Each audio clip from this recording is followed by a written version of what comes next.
प्रभु यीशु मसीह के मधुर और मीठे नाम में आज दिनांक 5 सितंबर दिन शुक्रवार को आप सब श्रोताओं का हम स्वागत करते हैं।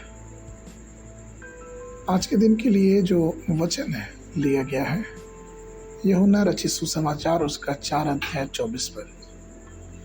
परमेश्वर आत्मा है और अवश्य है कि उसके भजन करने वाले आत्मा और सच्चाई से भजन करें। प्रियो, आज का विषय है अन्य भाषा में बोलना और परमेश्वर की उपस्थिति। जब पवित्र आत्मा का अभिषेक प्राप्त करने वाले लोग प्रभु की आराधना करते हैं तो वे आत्मा में परिपूर्ण होकर अन्य भाषाएं बोलते हैं। ये इस प्रकार से होता है जैसे परमेश्वर के पास से एक नदी स्वरूप परमेश्वर की आत्मा हमारे जीवनों को परिपूर्ण करती है। जिस दिन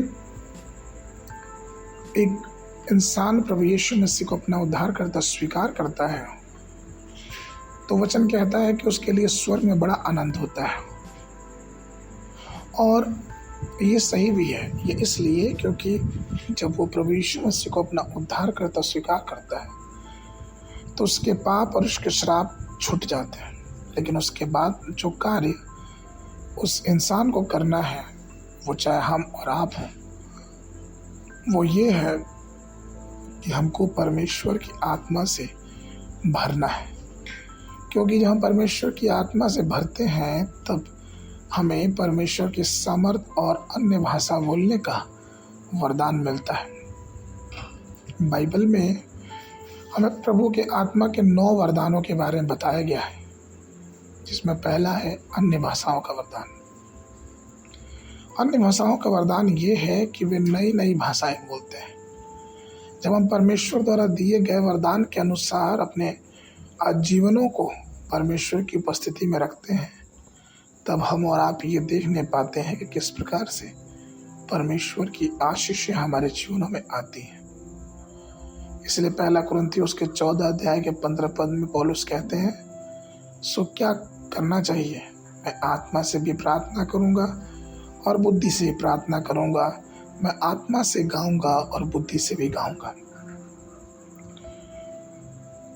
भजन संहिता 45 के 1 में दाऊद 20 बार को कहते हैं कि मेरा हृदय एक सुंदर विषय की उमंग से उमड़ रहा है। जो बात मैंने राजा के विषय रची उसको सुनाता हूँ। मेरी जीभ निपुण लेखक की लेखनी बनी है। प्रियों, ये इसलिए हुआ क्योंकि ये सब परमेश्वर की आत्मा से भरे हुए थे। जरूरी है प्रियों कि हम परमेश्वर की आत्मा से भरे और अपने जीवनों को परमेश्वर की उपस्थिति में बिताएं, जिससे हमारे जीवनों में परमेश्वर की आशीष भरपूरी से होने वाली हो सके। आगे के मनन के लिए पद यशायाह नबी की पुस्तक उसका 28 अध्याय 11 और 12। वह तो इन लोगों से परदेशी होठों और विदेशी भाषा वाले के द्वारा बातें करेगा, जिनसे उसने कहा विश्राम इसी से मिलेगा। इसी के द्वारा थके हुए को विश्राम दो, परंतु उन्होंने सुनना ना चाहा। बाइबल अध्ययन के लिए सुबह के समय भजन संहिता उसका 146, 147, संध्या के समय पहला कुरिन्थियों उसका 15 अध्याय 1 पद से लेकर 28 पद तक। परमेश्वर आप सबको आशीष दे।